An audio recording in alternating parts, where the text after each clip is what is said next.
आर्यभट्ट प्राचीन समय के सबसे महान खगोल शास्त्री और गणितज्ञों में से एक माने जाते हैं। आज भी वैज्ञानिक उन्हें अपना प्रेरणा स्रोत मानते हैं। तो आइए इस महान गणितज्ञ और खगोल शास्त्री के बारे में जानते हैं कुछ रोचक बातें। इससे पहले अगर आप हमारे चैनल पर नए हैं तो हमारे चैनल को सब्सक्राइब करें और हमारे वीडियो को सबसे पहले देखने के लिए बेल आइकन को प्रेस करें। आर्यभट्ट ने अपने ग्रंथ आर्यभट्टीय में अपना जन्म स्थान कुसुमपुर और जन्म काल 476 ईस्वी लिखा है। इस जानकारी से उनके जन्म का साल निर्विवादित है, परंतु वास्तविक जन्म स्थान के बारे में विवाद है। कुछ स्रोत के अनुसार आर्यभट्ट का जन्म महाराष्ट्र के अस्मक प्रदेश में हुआ था। हालांकि ये बात काफी हद तक निश्चित है कि वे किसी न किसी समय कुसुमपुर उच्च शिक्षा के लिए गए थे और कुछ समय के लिए वहां रहे भी थे। 628 ईस्वी के लगभग कुसुमपुर की पहचान पाटलिपुत्र आधुनिक पटना के रूप में की गई है। गुप्त साम्राज्य के अंतिम दिनों में वहां रहा करते थे। यह वह समय था जिसे भारत के स्वर्णिम युग के रूप में जाना जाता है। शून्य का आविष्कार किसने और कब किया, यह आज तक यह जानकारी छुपी हुई है, लेकिन भारतीय गणितज्ञ वर्षों से दावा करते रहे हैं कि शून्य का आविष्कार भारत में किया गया था। कहा जाता है कि शून्य का आविष्कार भारत में 5वीं शताब्दी के मध्य में आर्यभट्ट द्वारा हुआ था और उसके बाद से ही दुनिया में यह प्रचलित हुआ।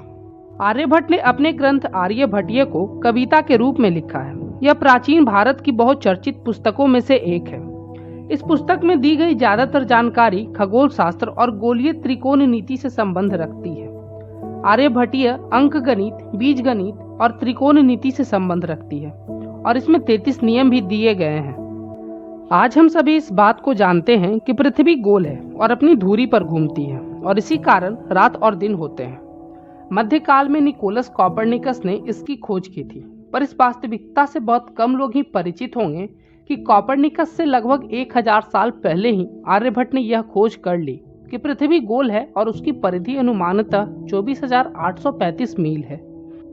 आर्यभट्ट ने गणित के क्षेत्र में महान आर्किमिडीज से भी अधिक सटीक पाई के मान को निरूपित किया और खगोल विज्ञान के क्षेत्र में सबसे पहली बार यह घोषित किया कि पृथ्वी स्वयं अपनी धुरी पर घूमती है।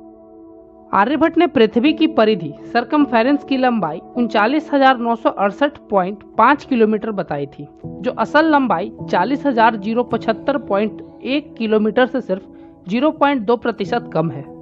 आर्यभट्ट ने वायुमंडल की ऊंचाई 80 किलोमीटर तक बताई थी। असल में वायुमंडल की ऊंचाई 1600 किलोमीटर से भी ज्यादा है, पर इसका 99% हिस्सा 80 किलोमीटर की सीमा तक सीमित है। आर्यभट्ट ने सूर्य से ग्रहों की दूरी के बारे में बताया है, जो वर्तमान माप से मिलता जुलता है। इसे AU एस्ट्रोनॉमिकल यूनिट में नापते हैं। मरकरी बुध ग्रह, आर्यभट्ट का मान 0.375 AU, वर्तमान मान 0.387 AU। वीनस शुक्र ग्रह, आर्यभट्ट का मान 0.725 AU, वर्तमान मान 0.723 AU। मार्स मंगल, आर्यभट्ट का मान 1.538 AU, वर्तमान मान 1.523 AU। जुपिटर गुरु, आर्यभट्ट का मान 4.16 AU, वर्तमान मान 4.20 AU। सैटर्न शनि, आर्यभट्ट का मान 9.41 AU, वर्तमान मान 9.54 AU। इसके अलावा भी आर्यभट्ट ने कई सारे खोज किए। आर्यभट्ट ने तारों के सापेक्ष पृथ्वी के घूमने की गति को माप कर बताया था कि एक दिन की लंबाई 23 घंटे 56 मिनट और 4.1 सेकंड होती है, जो असल से सिर्फ 0.86 सेकंड कम है। आर्यभट्ट के अनुसार एक साल की लंबाई 365.25868 दिन के बराबर होती है, जो कि आधुनिक गणना 365.25636 के लगभग बराबर है। आर्यभट्ट ने सूर्य ग्रहण और चंद्र ग्रहण के होने का कारण भी बताया।